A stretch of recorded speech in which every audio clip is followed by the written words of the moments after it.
নমস্কার। আজ আমি মুচমুচে লঙ্কা চপের রেসিপি আপনাদের সঙ্গে শেয়ার করছি। শীতকালে আমরা অনেকেই শীতের সন্ধ্যায় নানা রকম ভাজাভুজি খেতে পছন্দ করি। মাঝে মধ্যে এইভাবে বাড়িতেই মুচমুচে লঙ্কা চপ তৈরি করে খেতে পারেন। খেতে অপূর্ব লাগে। বাড়িতে তৈরি করা যে কোনো খাবারের স্বাদ দোকানের খাবারের থেকে একেবারেই আলাদা হয়। মাঝে মধ্যে বাড়িতেই ঘরোয়া কয়েকটা সাধারণ উপকরণ দিয়ে খুব সহজেই আপনারা এইরকম লঙ্কা চপ তৈরি করে নিতে পারেন। দেখুন, লঙ্কা চপ তৈরি করার জন্য পরিষ্কার জলে প্রথমেই লঙ্কাকে ধুয়ে নিয়েছি। আমি ডাঁটি সমেত এইরকম লঙ্কা নিয়ে নিয়েছি।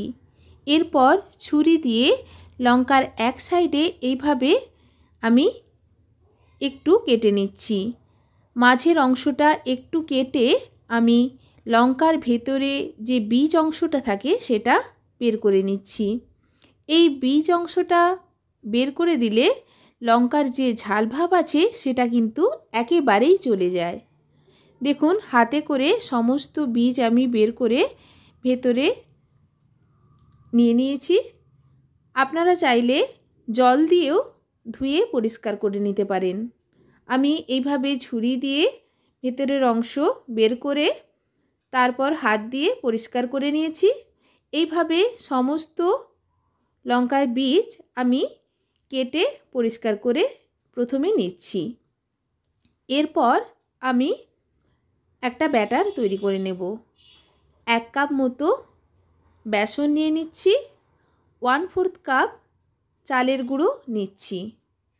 দিয়ে দিচ্ছি সামান্য একটু পরিমাণ খাবার সোডা, 1/2 চামচেরও কম পরিমাণ কাশ্মীরি রেড চিলি পাউডার, পরিমাণ মতো হলুদ ও পরিমাণ মতো লবণ।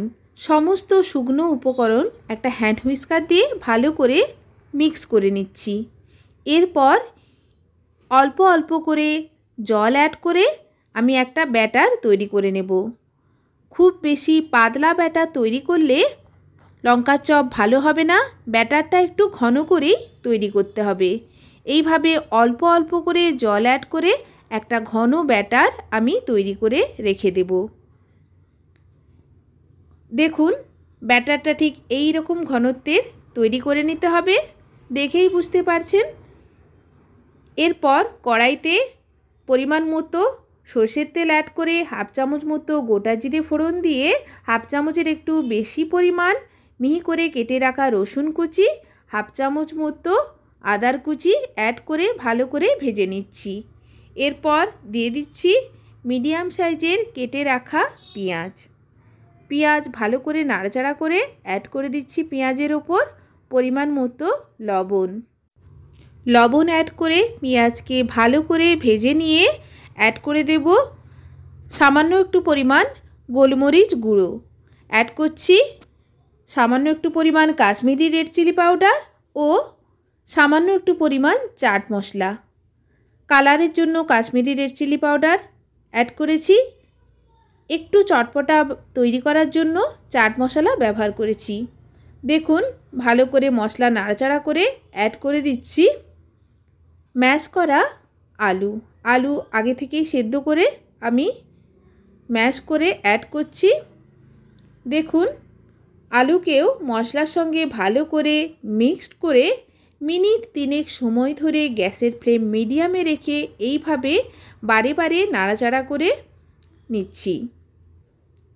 ফলে আলুর মধ্যেকার যে জলজলে ভাব আছে সেটাও কিন্তু শুকিয়ে আসবে। দেখুন, খুন্তি দিয়ে আমি এইভাবে আরও একটু ম্যাশ করে নিচ্ছি। আলুর ভেতরে যে জলজলে অংশটা থাকে সেটাও কিন্তু এইভাবে নাড়াচাড়া করার ফলে একেবারে শুকিয়ে আসছে।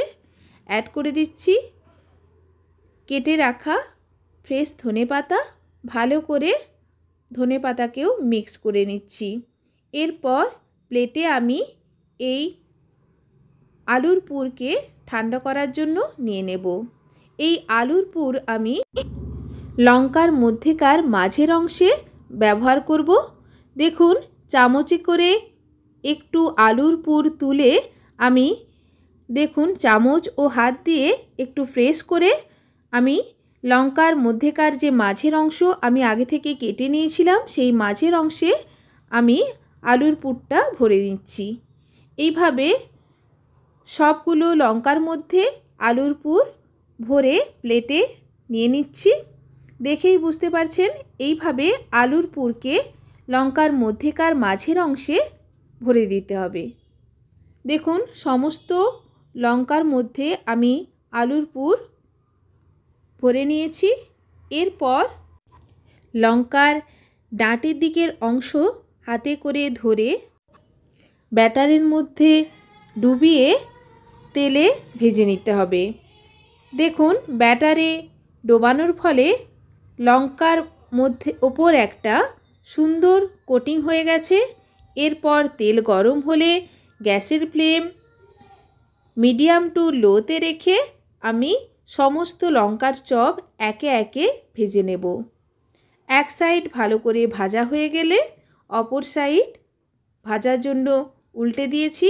দেখেই বুঝতে পারছেন, এইভাবে সমস্ত লঙ্কার চপ আমি ভেজে নেব। দেখুন, ব্যাটারটা কিন্তু একেবারেই পাতলা তৈরি করবেন না। ঘন ব্যাটার হলে লঙ্কা চপের ওপর একটা সুন্দর কোটিং হয়ে যাবে। এইভাবে ঘন ব্যাটার তৈরি করে নিতে হবে, তবেই কিন্তু লঙ্কার চপটা ভালো হবে। একে একে একইভাবে সমস্ত লঙ্কার চপ আমি ব্যাটারে ডুবিয়ে ভেজে নিচ্ছি। খেতে খুবই মুচমুচে হয়, যেহেতু এখানে চালের গুঁড়ো ব্যবহার করেছি। চালের গুঁড়ো ব্যবহার করলে চপটা খুবই মুচমুচে হবে। গ্যাসের ফ্লেম মিডিয়াম টু লোতে রেখে একে একে সমস্ত লঙ্কার চপ আমি এইভাবে ভেজে নিয়েছি। দেখুন, আরও একটু তেল অ্যাড করার প্রয়োজন আছে বাকি লঙ্কার চপ ভাজার জন্য। সেই কারণে আবারও তেল অ্যাড করে তেল গরম হলে সমস্ত লঙ্কার চপ আমি একই পদ্ধতিতে ভেজে নিয়েছি। গরম গরম এইরকম লঙ্কার চপ আমি টমেটো সসের সঙ্গে সার্ভ করেছি। খেতে খুবই মুচমুচে হয়েছিল এবং খুবই টেস্টি হয়েছিল। এইভাবে লঙ্কার চপ তৈরি করুন, দেখবেন বাচ্চা থেকে বড় সবাই খেতে খুবই পছন্দ করবে। খেতে বেশ ভালো হয়। রেসিপি অবশ্যই ট্রাই করবেন। ধন্যবাদ।